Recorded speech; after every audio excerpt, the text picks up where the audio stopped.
Hey everybody, it's Rob from Flailthroughs. This is Gundam Battle Operation 2, and this is the second in the two-part series from Demolition Hound, entitled Old Doesn't Mean Dead Mark II, and he is in the Gundam Mark II in, I'm pretty sure it's a take on the real type Mark II color scheme. Because in case you didn't know, there is actually, while most of the real type color schemes hail from the early 80s, they actually did a small run of different suits called 21st Century Real Type, just, recolorings of high-grade Universal Century kits generally, and the Mark II was one of them. So they've given real type color schemes to things that never had them before, which I'm fine with that. If they want to do new interesting variations on things, go for it. But yeah, the Mark II still quite good, still lays out quite a bit of damage. Especially in terms of melee most of the time, but it has a bunch of really good ranged options. It has its EPAC beam rifle, which hits fairly hard, stuns on contact, has a two flavors of hyper bazooka, either the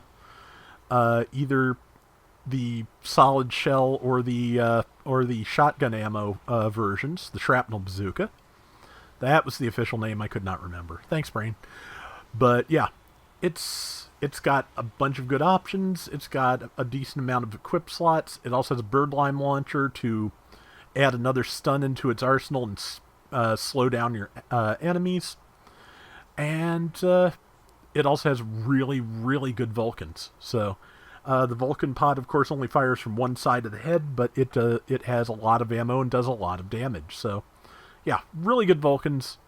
And if you're going to fire stun shots and then follow with Vulcan just to keep the damage on and the pressure on, Mark II is really good at that. So, and 2402 followed up with the birdlime, which I think it hit the shield.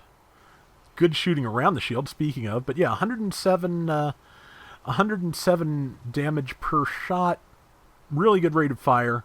GPO2 is trying to keep up with that damage with its own Vulcans, but that's the beam bazooka type, so it has type disadvantage. I'm willing to bet Demo has the edge there.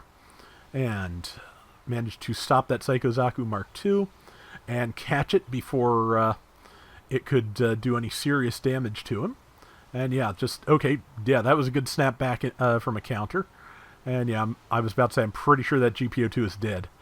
But yeah, just if you want to make sure you don't get in your allies' way, if you've got something like that Z Zulu that you know is going to go in for melee, Mark II Vulcans are a good, way to do support damage from a distance and not get yourself knocked over. Hopefully. You sometimes people get carried away with their melee. I do it all the time. Yeah, there is an enemy sniper, which is a Super Gundam. I kind of wish you could equip the Super Gundam with the standard beam rifle instead of the long rifle. The long rifle is great, but I just think that would be an interesting variation on things. Of course, I don't know that the Super Gundam ever, failed to use the long rifle when it was fighting. Might have had the standard rifle as a holdout, but yeah, it is. I don't know that it's ever shown using the standard Mark II beam rifle. Now that I think about it, been forever since I watched Zeta. Lately I've not needed help being depressed, so I've really not looked at Zeta much. Because, yeah, you can tell when Tomino's depressed. You can tell real well. Ooh, that is a bad scene. And that was an explosion. But, yeah, man, I forget what I was thinking about here in relation to Tomino, but it's, I read something interesting recently, and I cannot remember what it was, so... Oh well, Brain will spit it up eventually. Maybe not in this video, but in some video in the future, maybe. 69.7 to 62.25 in 40 seconds or so. An ace will be chosen for each team. The person who did the most damage, got the highest score, I believe, is the one most likely to become the ace. And that ace is worth triple points to kill, and all of their kills and assists are also worth triple points. So, it's Demo's doing well enough, and he's, being able to hang in close range when necessary, that I don't think being the ace would be a detriment to him at all. Sometimes being the ace is just really a drag, though, because, yeah, it all depends. Demo is the ace, and already got an ace kill. That's good. Somebody up there is close. Let's see if he can get up there and if the team leaves it for him. Sometimes you just have to defend yourself, and also sometimes just ace matches happen on days when people need to get 2 kills twice. So we'll see how that plays out. But yeah, it is. There it is. Okay, yeah, they managed to hold on killing that until he got there. That is really good. So yeah, Demo's got a good team, and he's set up to do a lot of damage as ace. So that is a good position to be in. They're also up 2-1. It will probably not be 2-1 by the time the next 2 minutes are over, one way or another, because it could go either way. Good heavy stagger there from an ally. I'm not sure which one it was did that. Probably the Rick DJ. I think that's the one that has some kind of...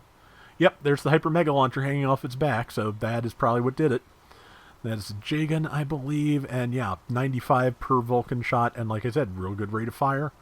Better rate of fire than an awful lot of machine guns. So, yeah, at 100 damage a shot with rate of fire that quick, you can just melt some people with those Vulcans. Especially, again, with type advantage where you're getting more like 120 or something. Yeah, 125 on that Psycho Zaku. And yeah, he's out of feet, so he needs to get out of there, and he did. The enemy ace is also out of feet, but just in terms of positioning, Demo wins that one. If somebody steals that kill, it wouldn't be a sin, because, anybody who gets it gets the triple points if it's the ace. But, see, yeah. He's got a teammate who's, ready to kill the ace, which means not as ready to defend him, but with as much of a score edge as they have, it's not really a big deal. Let's see. About a minute to go. They have got a big lead. I think, if the enemy ace were to wipe his entire team, they might still be able to win, but it sure doesn't seem likely. So we'll see how that goes, but yeah, it looks like he's going to jump back in. Enemy ace has also jumped back in. I think the enemy ace is a GPO-1.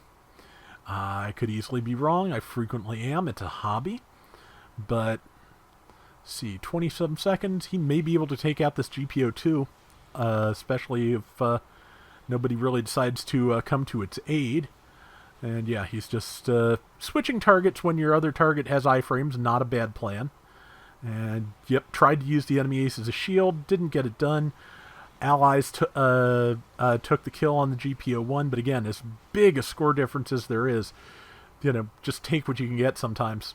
At the tail end of a round, when you have a 10,000 point lead, it's okay to take a kill from the ace. But yeah, that was a really good round, and going to be interesting to see the specs here. Or the stats, rather. 10,000 out of 21,000 Demo. 2,400 which is assists. 150,000 damage, and 24% diversions, which, yeah, makes sense for an ace. And what was the final kill count? I am very curious, because, yeah, that was a good round. Okay, somebody left, but I don't think they left until the end that I saw. 8-3. Yeah, that is a good round. And thank you again for these Demo. That is going to do it for today's Gundam Battle Operation 2. We'll be back soon with more. Till next time, everybody take care and have fun. Later! Oh yeah, I think I remember what it was I wanted to mention, which is that lately I've been watching a lot of Ultraman on Shout Factory's Tokushoutsu channel, especially the earlier stuff, the like 60s and 70s stuff, and it just reminded me that I wound up with a copy of the Sunrise, the Ultraman anime, because that is something that was in production at the same time as Mobile Suit Gundam. When Gundam got canceled, they moved a lot of the staff over to the Ultraman, which was doing quite well for them, so that's why they were kind of on a skeleton crew, and why Yasuhiko worked himself into the hospital, I think, poor guy.